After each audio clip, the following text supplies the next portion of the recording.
Hey everyone, welcome to, this is class number 3 in the episode 30 of Kita Redemption. This episode is called Moshiach is Revealed.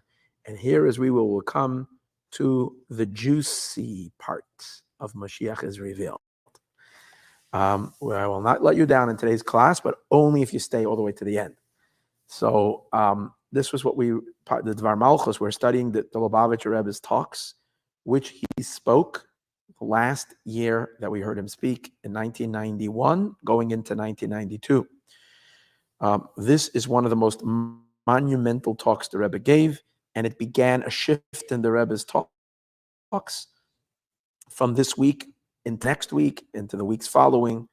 Phenomenal words the Rebbe said. We are just beginning to scratch the surface and opening up these incredible prophetic teachings that were said back then, and to try to get a grasp of what was told to us.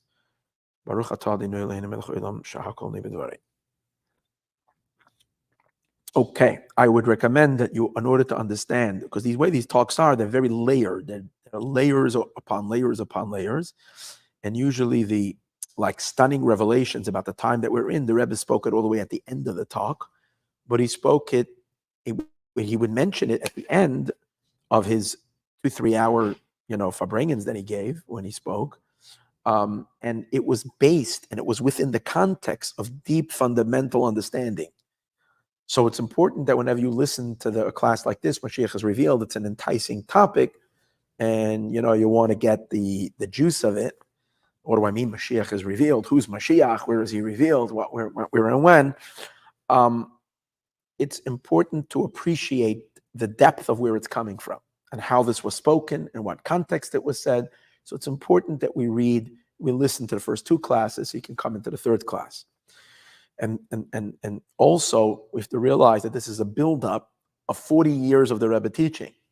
And particularly it's a buildup of, this is already our 30th episode from when the Rebbe concentrated his talks beginning in springtime of 1991, where the Rebbe really intensified his talks about Moshiach to a whole new level. And that series of talks are called Dvar Malchus, which means the word of the king. So based on that, again, please listen to class number 1 and class number 2, which is on YouTube. You can access them just given last week, and here we're going to class number 3.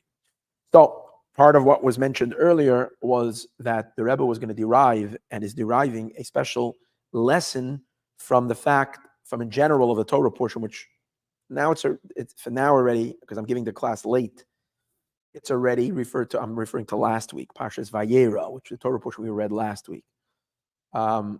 Obviously, when the Rebbe spoke about it, it was that week, not last week.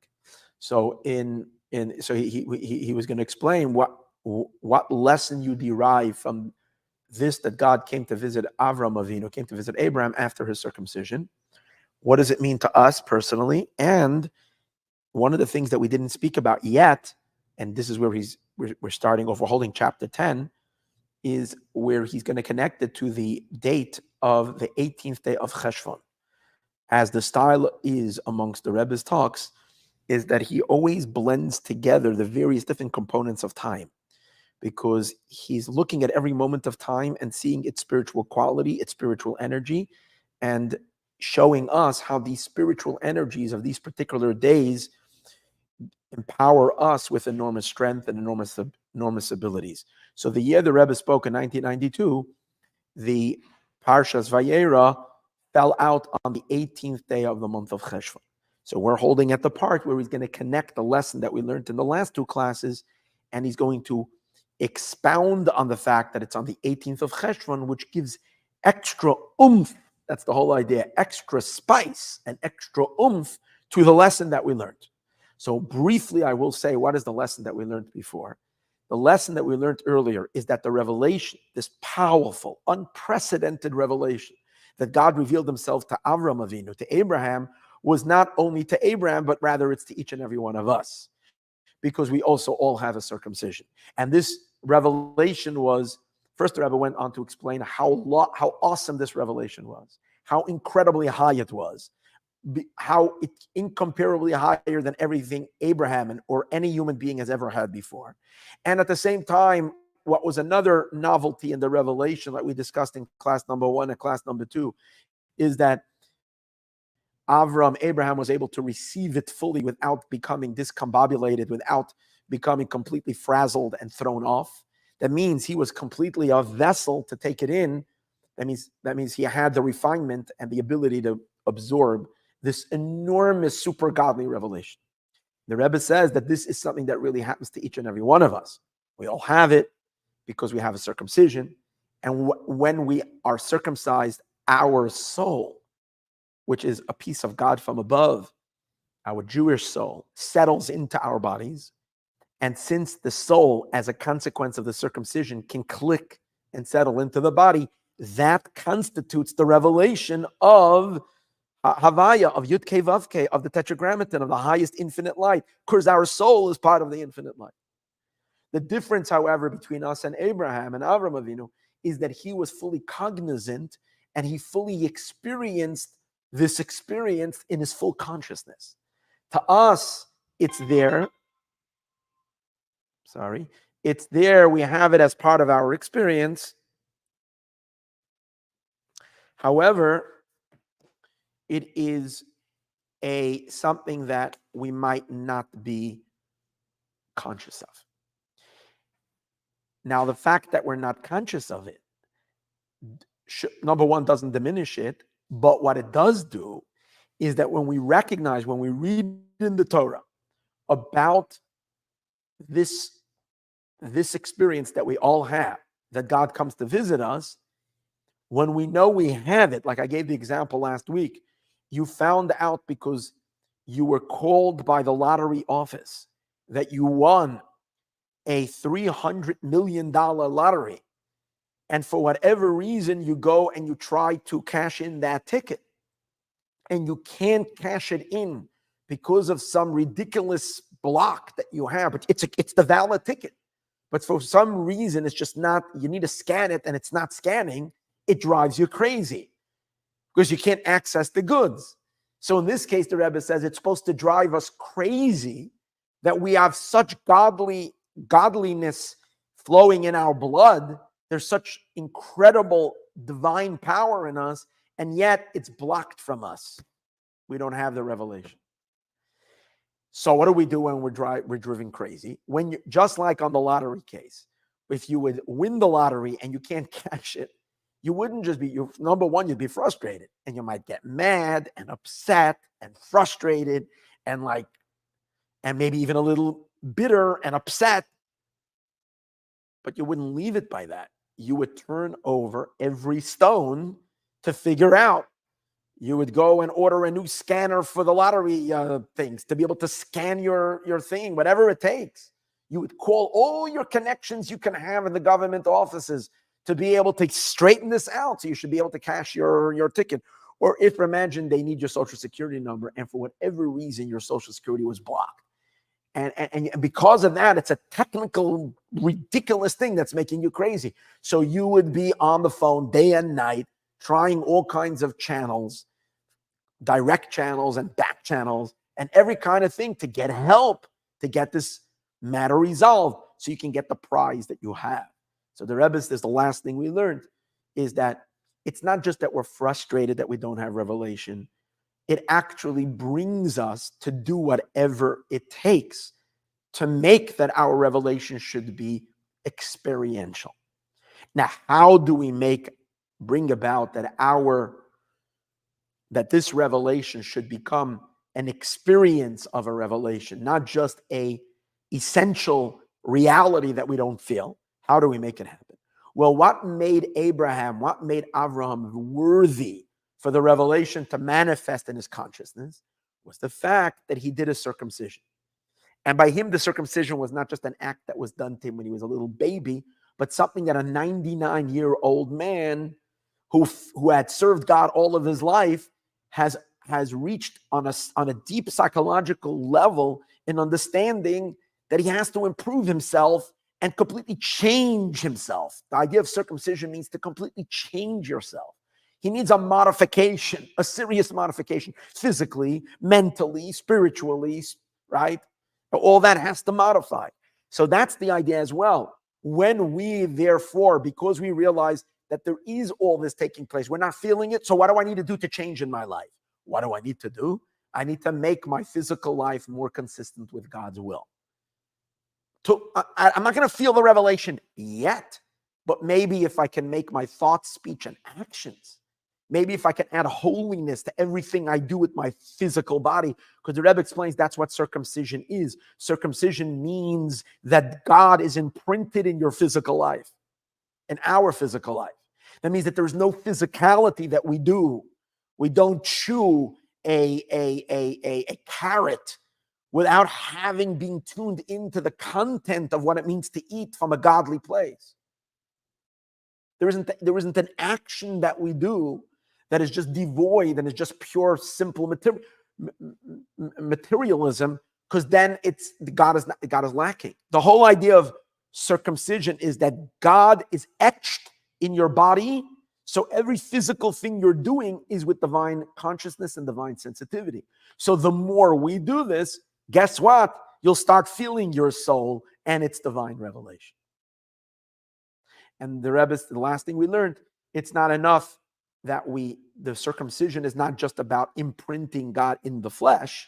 Circumcision is also about imbuing that awareness outside of yourself as well, in the people you meet, in the world in the environment that you find yourself, that we interact with, including the Gentile world. I was sitting Shabbos in shul over here in this room. We had Shabbos lunch, a kiddush, and after I spoke, one of the congregants over here told me as follows. This guy is a plumber. And he told me, it was so beautiful. He said that during the week this week, he was involved with a technician, another plumber from a different company. They were talking, I don't know what it was.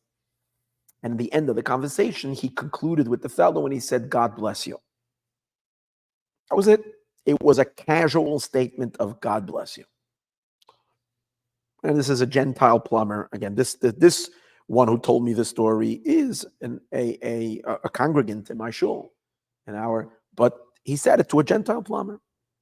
And they never had philosophical discussions, anything spiritual going on. It was a casual discussion, it was a discussion about business, about work, and then he left off with that.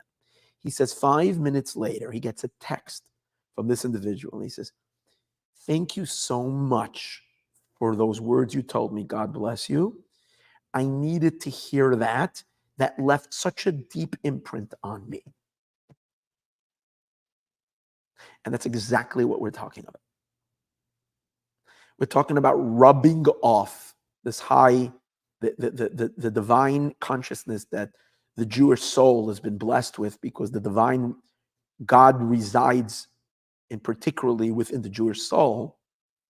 That needs to be projected into every conversation with every person, as secular and as mundane as the conversation is.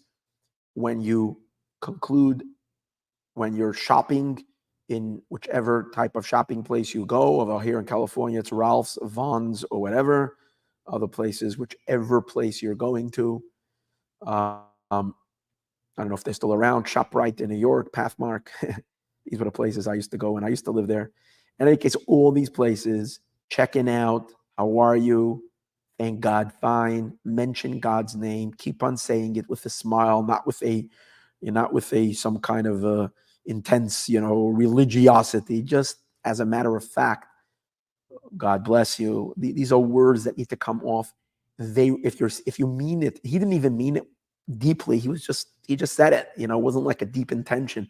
But the more intention you put into it, the more it resides and leaves an impact on people's souls. And you never know, that one word just clicks something. They heard something. Suddenly their day is brightened with like a spark of godliness. I'm just saying this was important. Now let's go back into the talk. So that's part of this work that we need to do in order to merit the revelation of all of this, is that we are projecting not only that all of our own physical activities are saturated with a feeling of I'm doing this with God, with the help of God, and as a godly experience. Like when you feel pleasure, you're thanking God for the pleasure immediately. That's your first thought. And it's part of your, it goes without saying that you say the proper blessing, and we say the proper blessing mindfully, slowly, carefully, and so on and so forth. So everything we're doing with our own body, but in addition to that, wherever we are walking and going, we infuse divinity into the world. That's part of the circumcision, because the circumcision, in as a reward for the circumcision, God promises Abraham, that the Jewish people will own the land, which the content of owning the land means making earth more refined and imbuing godliness into the earth. Okay, that's a review. Now we start chapter 10. Based on this, that this is the message, and this is the teaching that we're supposed to take out from Parshas Vayeiro, from this Torah portion, we'll understand the extra measure of how of importance this is when it happens to be that the Shabbat, the Shabbos, that we read the Torah portion of Parshas Vayeiro also comes out on the 18th day of the month of Cheshvan. Now, the 18th day of the month of Cheshvan in the year 1992, then it was actually 1991, I'm sorry. It was still before January 1st, so it's 1991. Sometime in, let's say, October of 1991. Or maybe the beginning of November. I'm not exactly sure the how the secular calendar lined up with the Jewish calendar. But the 18th of Cheshvan came out on the Shabbos. So the Rebbe is connecting it to that day. And he says like this: the word 18 in Hebrew, the number 18 in Hebrew is two letters, because every Hebrew alphabet is a number. So it's a Yud and a Ches. Yud is 10, and Ches is 8. So together, just like we write 1 and 8, in Hebrew, it's a Ches and a Yud, or a Yud and a Ches. The Yud and the Ches, when you flip them around and you put the Ches first, and then the Yud, you spell the word Chai. Now, most people will know immediately when you say the word Chai to any Jewish person that attends any bit of Jewish services, know that Chai is a very special number. 18 is a special number because Chai means life. And people always, when they give charity, it is the most common amount of money to give in charity. If you'll give $18 donation, sometimes people give it double donation, double 18, they'll give $36, triple 18, 54. 18 is a number, and a lot of people will give donations at the number of 180, 10 times 18, or larger donations of $1,800, $18,000, 18 on every dinner when they send out the cards or any fundraiser. 18, you'll always see the number 18 on all Jewish solicitations, because that is the most common. So 8, why? And that's because we celebrate life. Life is of very high value. And so Chai, 18 is Chai. Okay. So the Rebbe says, okay, since we have the number 18, so we're talking about life. So now let's stop for a moment. Where does life come from?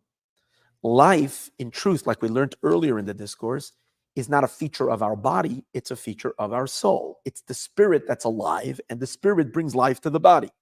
Within the spirit itself, there are layers of spirit. The real true life, where life is happening in its most intense place, in its origins, is the part that spirit in us that's the most plugged into God. That's the essence of life. In our case, it's our Jewish soul that is a piece of God from above. So that's what really Chai means. It's the point of real life inside of us, which is the loftiest part of us, our deepest soul. Fine. Now, but 18 is not just the number 18. It's the 18th day of a particular month. In this case, which month? It's the month of Cheshvan. What is Cheshvan? From all the months of the year, and we discussed this in earlier classes, From all the months of the Hebrew months, Cheshvan is the most mundane of all months. It's the only Hebrew month that has yet to be blessed with a holiday. No holidays in the month of it. Every other month has either a major holiday or some, like the next month coming, Kislev has Hanukkah in the end, and so forth. Go through the months, there's always something, a very auspicious day, a celebratory day. The day of the month of Cheshvan is a dry spell. There is no holidays. Therefore, it represents a month of pure mundanity. It's as weekday gets, as regular, as normal, as earthy as earth can get. When you say 18th of Cheshvan, what that means is the bridging and the unification of everything we've spoken about before, just like the whole discourse is explaining the importance of what it means, the contribution of what it means to be a Jew. And the ultimate point over here is that the highest, deepest godliness of our souls and Hashem and God's infinite light, his transcendental light, should come down and manifest in a physical body, and not only in our physical body, but it should permeate earth itself. So in time, it's the 18th day, the Rebbe says, it's this day that characterizes this, because 18 means your most spiritual element of you, that is you and me, our most spiritual element, which is our soul, which is our life, the highest level of life, and yet it's expressing itself in the month of Cheshvan. What does that mean? That everything mundane we do, you can sense the life in it. You can feel the chai. You can feel that the person that's doing it is a living being, not someone who's just not dead. So many times we walk around, we're just, we're not dead, but that's what we're talking about. To be able to be engaged in taking a walk in the street, and when someone looks in your face, they can see that you're alive, that there is some sparkle of life, because you're really walking, you're really there. Your deepest self is in that walk. Your presence from a person who's living with a divine mission, is expressing something divine, is taking a walk. Walking, eating, shopping, exercising, engaged in any other physical material action. It's with the participation of our soul and of the deepest parts of our soul. So the Chai permeates into Cheshvan, which is the month that is usually so mundane and so not spiritual, expressed in the fact that there is no holidays. What is that? The month of Cheshvan. Every moment of Cheshvan is Chai, is alive. It's a soul that's there. It's godliness that's there, that's expressed in it. So this is literally what the idea of Vayeiro Elav Hashem is, that our soul, as we spoke earlier, is a piece of God from above, should be revealed to us in our bodies. And Cheshvan takes it further, not only in our bodies, but in the world, in the mundane world outside of us. In the words of the Rebbe, what do we do during the weekday when it's not a holiday? We engage in the various different labors, which are called, in general, the 39 different forms of work. It's the very same 39 types of work that we abstain on Shabbos and on a holiday. We know on Shabbos and holiday, we have to refrain from doing work. What are those work? What is that? 39 different categories of work, which are called, they include all creative labor. And precisely because of that, they're forbidden on Shabbos and holidays, because then we disengage. But in the month of Cheshvan, we haven't, besides Shabbos, which is always existent, but other than that, we have no disengagement of the world. So what are we doing in Cheshvan, the 39 different labors? We should sense in these 39 labors that we're doing these labors not as just I'm working, I'm plumbing, like we discussed earlier. I'm plumbing so that I can make a living, or that I'm plumbing so that this house can have good plumbing. That's nice, that's good, but there's nothing divine over here. But rather, I'm plumbing because improving this world and making life more easier and beautiful for people is consistent with the godly state that is going to be in Moshiach's days, when God is going to live amongst us, and God wants a world where it should be livable, and people should be able to put their attentions to recognize their Creator and serve the Creator, so they don't have any plumbing problem. And it's and they're able to, the water and that is necessity in their life flows without a problem. So when the plumber has that in mind, then the labor that they're doing, the physical labor, is imbued with improvement of the world towards Mashiach. So you're actually building this world and making it into a home for God. And so is the plumber, and so is the roofer, and so is the lawyer. I'm resolving disputes. Again, a person can do law and be very money hungry, and even take on cases where they know that they are fighting for the wrong side. That's a problem. But we're talking about, be an ethical, moral person, and use your law expertise to make the world more civilized and more livable and more in accordance to God's will, a world of justice. And so is the healing of the doctor, and so is all the 39 different labors possible in life. It's all about making this world into a better place. And this is literally, how do we know which are the 39 labors that are considered original forms of labor and that we are not allowed to do them on Shabbat? Those are the labors that the Jewish people used when they were constructing the temple. In the desert, they was constructing the initial first type of temple that they had, the tabernacle, the Mishkan. They were using these 39. So what were they doing? They were engaged in literally making a home for God. Now, we can imagine the people working in the desert were very mindful that when they were chopping the wood or carpeting the wood or dyeing the various different materials that they needed to dye in certain colors, when they were doing these things, they were very mindful that they're building a home for God to reside. So what we need to do, Chai Cheshvan means, the concept of Chai Cheshvan is that we are recognized that our engagement, that our form of 39 types of work, whatever it is in whichever area of life that we are doing, that we too are constructing a home for God across the entire world. And we're contributing together with the labor of millions and millions of people throughout all the generations to improve this world and make this world into a place eventually of peace and love and comfort, because God doesn't want it to be difficult. Part of the labor that we needed to do is to fix this world and make life be pleasant. That the resources that are here in the planet to feed the world are available for humanity across the world. All that requires the plumbers, the electricians, the city builders, the doctors, the lawyers, the business people, the entrepreneurs. All this together improve the world. But you can do them selfishly, completely devoid of anything but your own personal monetary gain or any whatever other gain.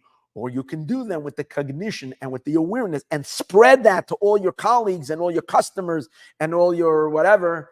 And with that, and you spread that awareness, then you're imbuing godliness, and we are imbuing godliness in everything. And when that happens, and we become more ready, and we become available, and we can experience Vayeiro Elov Hashem. So we see how perfect the 18th day of Cheshvan is to the very theme, which now in turn takes us, the Rebbe says, and connects us to the 20th day of Cheshvan.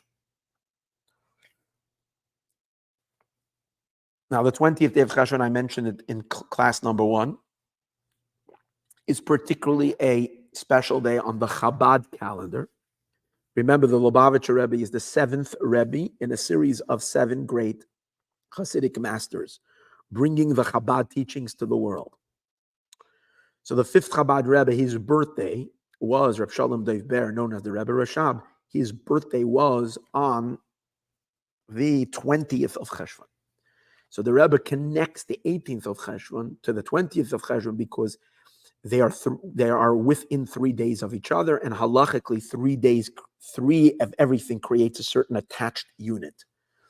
So this, he says, the fact that it's the 18th day and we're already connected to the 20th day adds even more oomph to all of this. Because 20, the Rebbe says, is a very powerful number. In what sense? So the 20 alludes to and connects us to the most transcendental aspects of Hashem, of the infinite light. Because we know God manifests through a whole series of attributes, but above all those which formulate themselves in a human form. The intellect of God, the emotions of God. Above that all is the crown that God wears. Now, what's a crown? A crown sits above the head, which represents transcendence, and therefore represents God's infinity. That's the crown. The number 20 relates to the crown for two reasons. The number 20, which letter symbolizes 20? The letter Chaf, it's one of the Hebrew letters, the 20th letter. That's why it's symbolized number 20. And Chaf is the first letter in the word Keter. Keter means crown. That's one reason why the Chaf indicates the crown. The second reason why Chaf is indicative of the crown is because the Chaf is 20. And when you spell the Hebrew word Esrim, now, every number also has a word in Hebrew besides a letter. A number is a word. So 20 is the word for 20 is Esrim. The word for 10 is Asara. The word for Esrim is 20. When you write out the word Esrim, you get Ayin, Shin, Resh, Yud, Mem. These are 5 letters that you have to write this word with. You count the value of each of these numbers. The gematria of that, of Esrim, equals 620, which is the same exact numeric value of the word Keter, crown. So therefore, the Chaf from so many different angles represents the crown. So similar to what we just said, that 18 represents the sublime level of life, attaching itself to the mundane element, to the part of the world where there's no holidays, to everyday life. Similar to that, the 20th day of Cheshvan represents the same concept, that infinite, God's transcendental infinite light that is higher than the world is experienced not just on the highest peaks on the Himalayan mountains, in the Himalayas, on some monastery, at some guru who's sitting there in some whatever. That's not the point. The point is in every alleyway in the streets of San Francisco, right? In every passageway or in every street corner in Mumbai, India, across the entire world, the outside regular world, the everyday world, over there should be sensed and felt God's transcendental infinite light, which is going to happen in the days of Moshiach that we'll soon see. So Chav Cheshvan is the unification of something so lofty and so high, connecting itself to the regular everyday world, because Cheshvan is the everyday world. And more than that, the power for Chai Cheshvan to happen, for the energy of the soul, the essence of life, to manifest in daily activity, really is empowered by this transcendental level called Keter, the crown. Because it's only from such a high, limitless level of God where we can bridge the two opposites together. To come down so low and bring godly consciousness and awareness to the lowest points of existence, which is the Cheshvan element, the month of Cheshvan element, requires tapping into God's infinite power, which is related to the 20th of Cheshvan, which is 20 is Keter. We can only have such impact by tapping the Keser. So this is what he says in chapter 10. Now he comes to chapter 11, and he says, till now, we were talking about the revelation that God revealed himself to Abraham, how that revelation is currently inside each and every one of us. It's within. We should, as a result of that, we should recognize if we're gifted with such incredible gift, such an incredible gift, we should desire to open it up. And how do we open it up? The more we work and toil, even if we're not feeling it yet, to imbue holiness into everything. Now he's going to take this whole concept and turn it into the Messianic experience, into Moshiach's days, in an awesome way. He says, well, if we're talking already about divine revelation, that God visited Abraham, and the point over here is that God revealed himself, that a human being on earth experienced God, and that was the whole subject of it. We should want to come to that state. So how can we ignore the time of Moshiach? Moshiach's times is the climax of this. The ultimate time when there will be divine revelation is the Messianic era. That's what the Messianic era is all about. It's the time that our physical earth is going to be blessed with the revelation of God. Like the verse says in Isaiah chapter 30, in Yeshayahu, in Yeshaya Hanavi, chapter Lamed Pasuk Chaf, Perek Lamed, chapter 30, verses 20. It speaks about the times of the redemption. And it says, your eyes will behold your master. Your eyes will see your teacher, referring to God. So this is literally, he says, the concept of Vayeiro Hashem, that God revealed himself to him. But on a much higher level. Because all the revelations we've had throughout all of history are just considered minuscule in compared to the intense divine revelation that's going to happen once Moshiach is revealed and the world suddenly is elevated. Then we're going to have like enormous divine revelation. Now, this divine revelation, just like we said earlier, by Abraham, he's going to follow the concept of Abraham. That the uniqueness wasn't only that there was spectacular revelation, but the uniqueness was that we were vessels to receive it. That the revelation was able to be absorbed without shattering us, without blowing out even one window. Imagine divine revelation; it's so intense. It would like be a supersonic something that would smash a window. No, doesn't do anything. It keeps the world stays intact perfectly. It doesn't cause anybody to have a breakdown on any level. It's perfectly received. Well, that too is characterized in the days of Mashiach.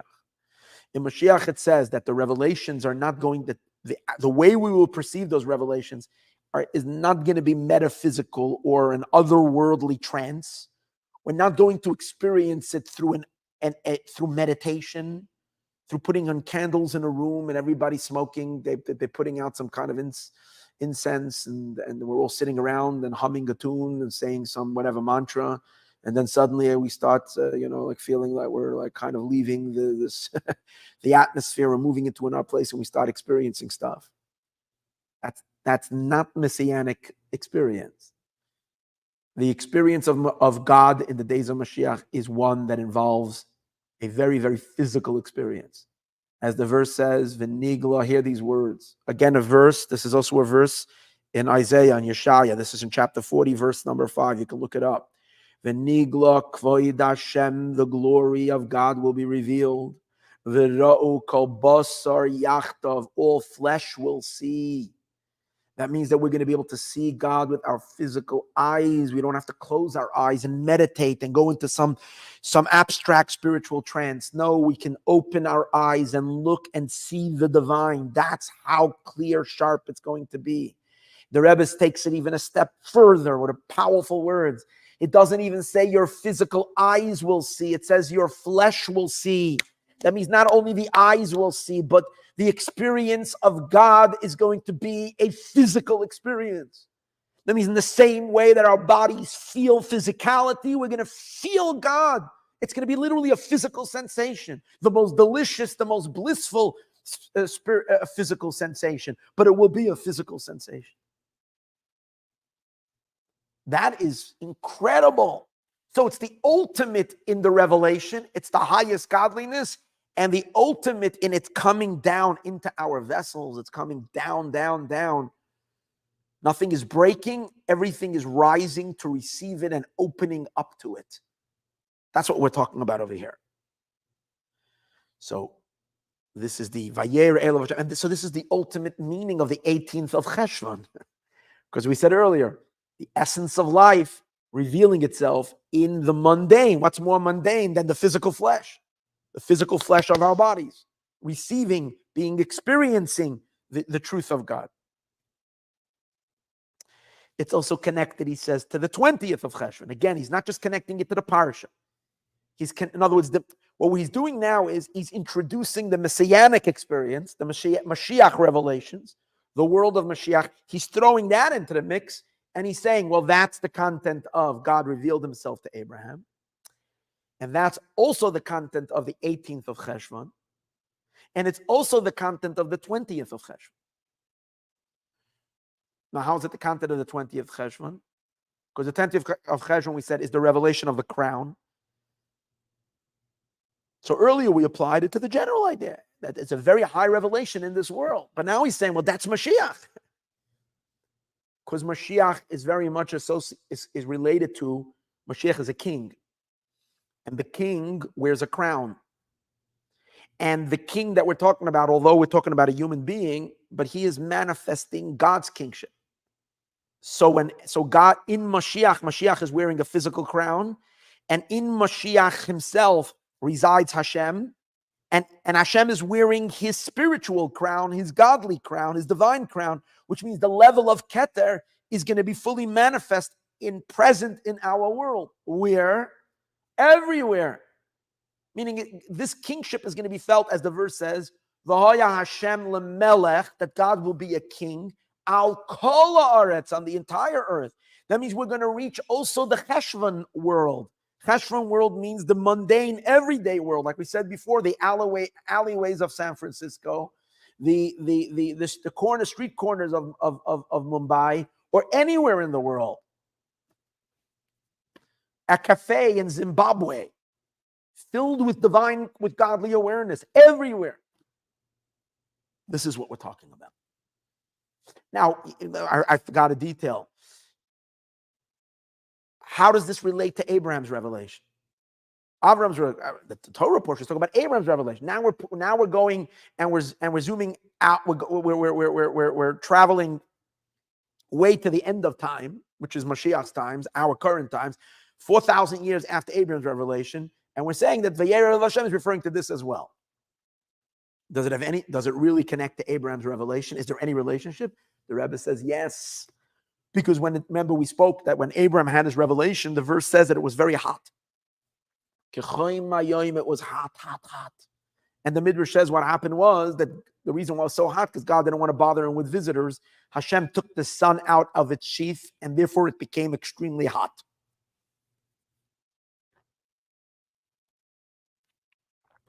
That's what it says. But this heat healed Abraham. It was part of his healing. So this idea that God took the sun out of its sheath is literally what is going to happen in Messianic times. Sages tell us that part of the Mashiach revelation, God removes the sun outside of its container. And it becomes enormously hot. But there is a spiritual meaning to that God is unmasking his revelation of Havaya, Yud-Kei Vav-Kei, which is God's most intense revelation. Till now, it's masked and hidden and camouflaged in the various different garments of nature. And God is going to remove all that and expose godliness as it really is. And it's going to manifest in the fact that the sun is going to be unblocked. Wicked people are going to become completely burnt up by it. And righteous, good people are going to be healed by it. So what do we see? That what Abraham experienced back then was actually a Messianic experience. He just experienced it early. He predated. He had a little preview in his own, on that day after he's circumcised, he had a futuristic experience happen to him privately. For a few moments or for an hour or so, the sun came out of its shield. Same idea that's going to happen in the future. Global warming on a very deep, high level.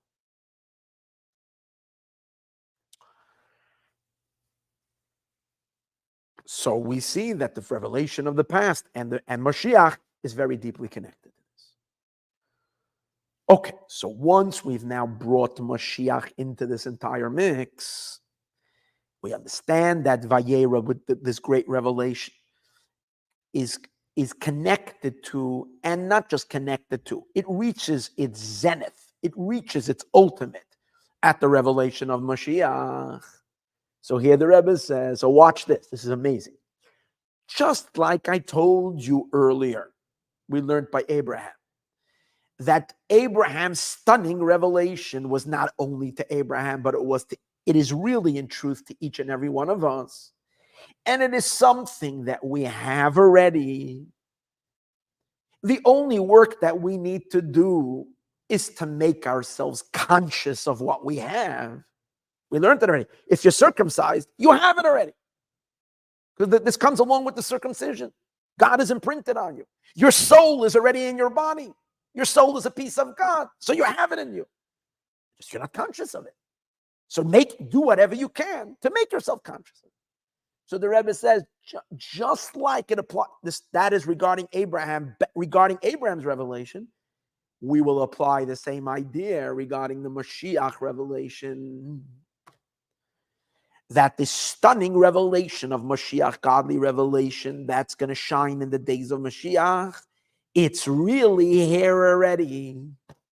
This is wild. It's really present in the cosmos. It's already here. And our work is only to bring ourselves to a place that we should start becoming conscious of this awesome, crazy revelation of Messianic times, because it's already in the world. Now hold it. We will argue and we will say, it's already in the world. How, what, where, and when, this intense divine revelation.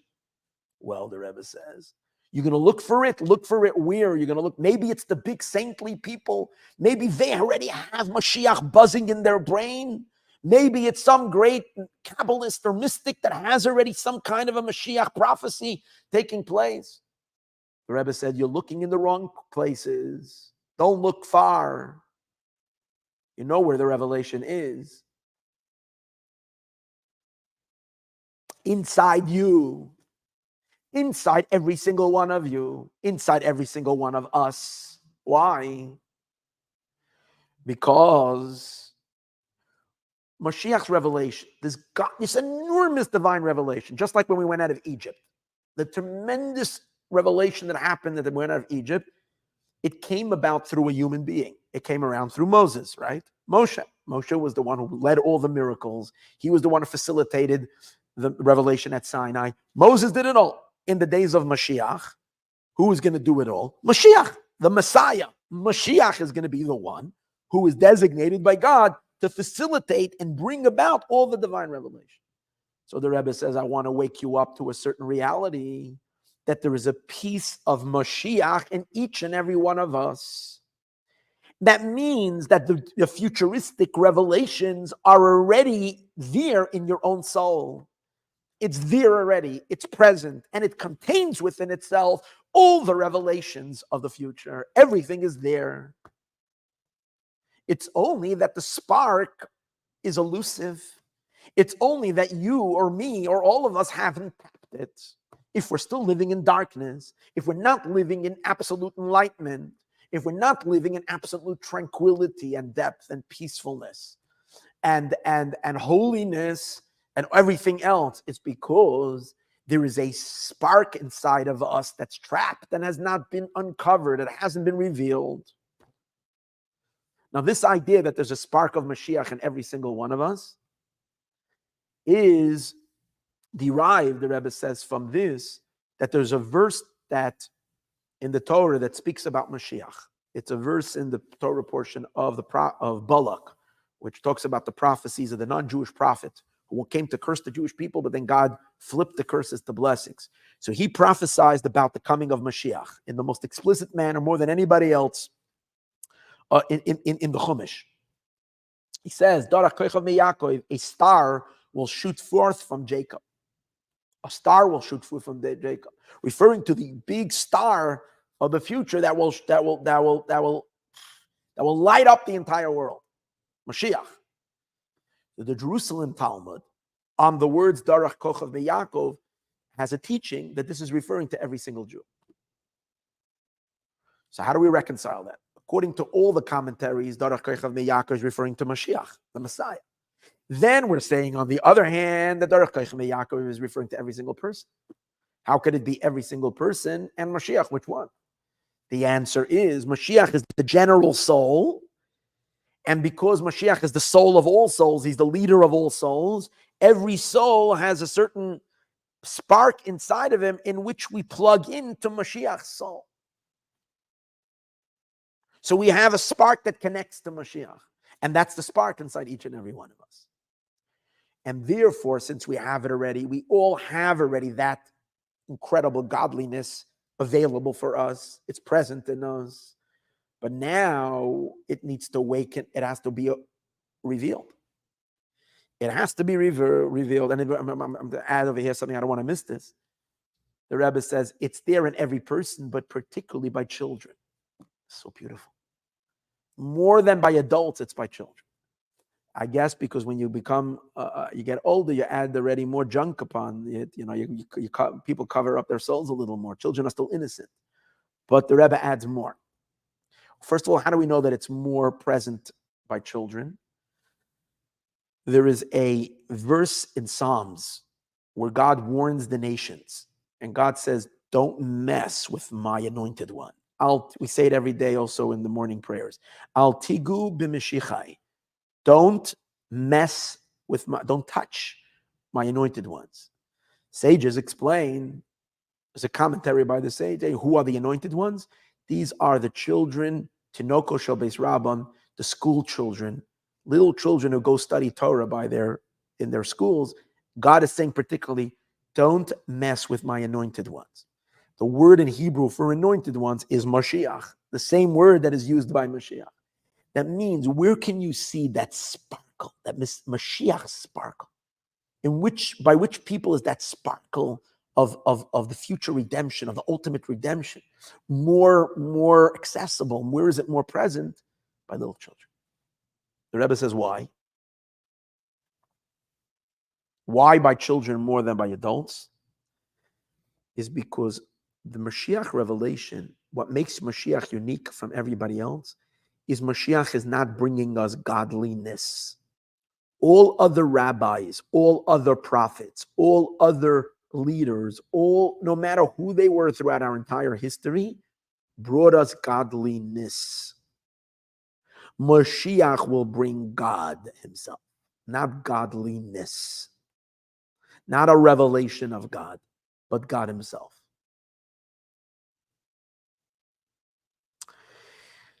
The essence of God. Now, children, the Rebbe says, when they relate to God, they're not caught up with the frills and all the descriptions. Because we get older and our minds become more developed. So everything we want to get to know, we begin to explore it, and we place certain descriptions. And that itself blocks the essence. But children are simple. And when a child says God, because he has no sophistication, a little kid, a 3-4-year-old, in those simple word God that a 3, 4, 5, 6-year-old kid says, it captures God. It's not capturing somebody's imagination of what God is. It's pure, it's real, it's essence. Therefore, the children, by them, the spark of Mashiach inside of them is more visible. But it doesn't mean adults don't have it. And it doesn't mean that adults can't dig it up. We could, but it's more readily available by children. And that comes to teach us that we should speak with our children about Mashiach and fan the flames of their sparks of Mashiach. When they speak about Mashiach, they're revealing the Mashiach inside of them more than adults. Okay, so now we have this Mashiach potential. We have this very, very powerful Mashiach inside of us. But as we mentioned earlier, what good is that going to do to us if it's inaccessible? How do we activate it? That's the whole point. How do we bring this Hashem that's inside of us? Because again, if our soul is a piece of God from above, the Moshiach in our soul is the deepest piece of God inside of us. We said before, only Moshiach connects not just to godliness, but to God himself. So if this is so lofty and so far, how do we bring it to Vayeiro Elav Hashem? How do we bring this to a state of how do we activate it? How do we manifest it? The answer to that is, the Rebbe gives the formula. He says, Moshiach, the numeric value of Moshiach is 358. Gematria is important, 358. There is another word that is the numeric value of 348. That's the word of shaliach. Shaliach means an agent or an emissary. Someone who is sent on behalf of someone else to do something.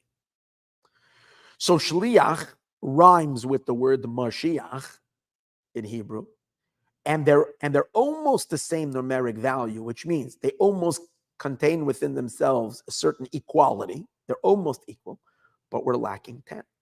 So what does that mean? The Rebbe says like this: when each and every one of us is mindful that we were handpicked by God and sent to this world because God has a personal interest in our life, and God wants us to represent him. God wants us to channel him into the world. And we are constantly remembering that. We're not living our life on behalf of ourselves. We're living our lives on behalf of God. We're his agents in this world. We're his ambassadors to this world. Each and every one of us, when we are mindful of that. And we employ, to be successful in that work, we employ the 10 powers of our personality. God has given us 10 gifts in which we reflect him. 3 intellectual powers, 7 emotional powers.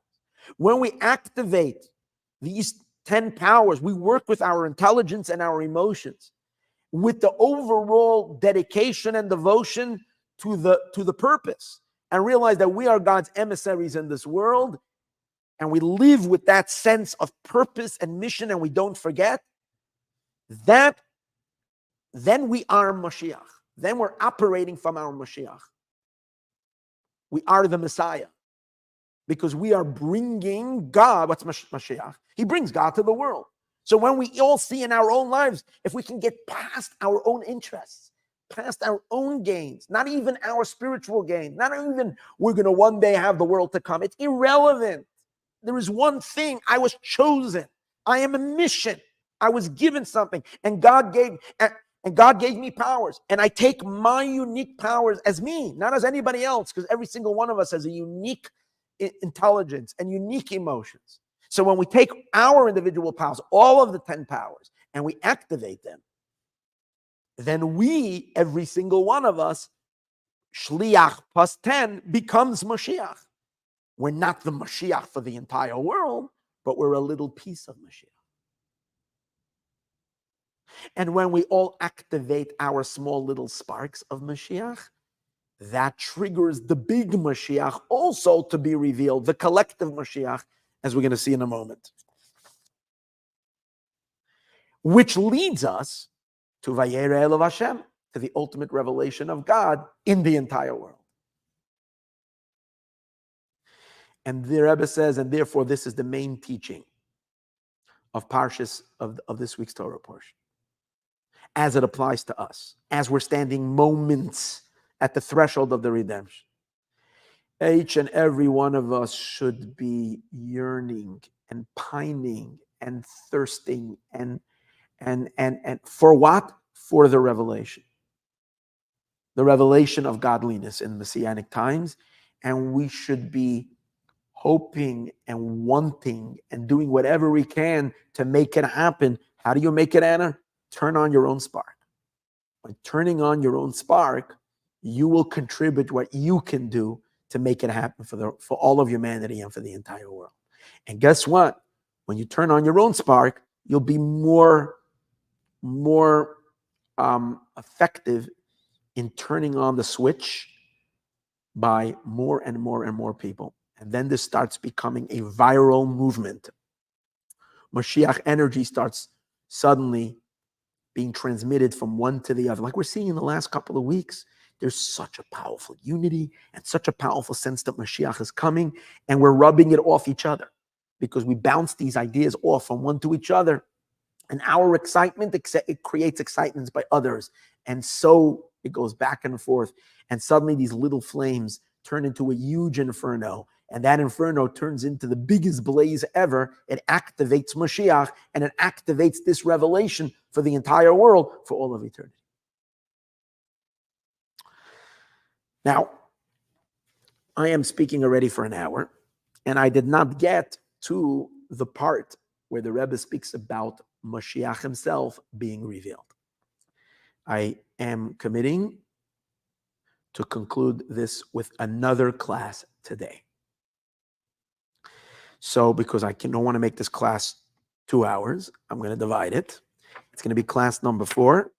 And here is where the Rebbe wraps it up with a stunning revelation. Because he's going to give us news not only about the individual Mashiach, he's going to, in the next piece, discuss the collective Moshiach, in which state he is already in the world. We will leave that. That's going to come in chapter 14, and we are now beginning chapter 12 and 13 and then 14. We're going to finish it in the next class. It's going to be later tonight. I'm doing a certain program tonight, but Bezrat Hashem at about 10 p.m. Los Angeles time is when that class will be delivered, Bezrat Hashem. Thank you for joining. Moshiach now.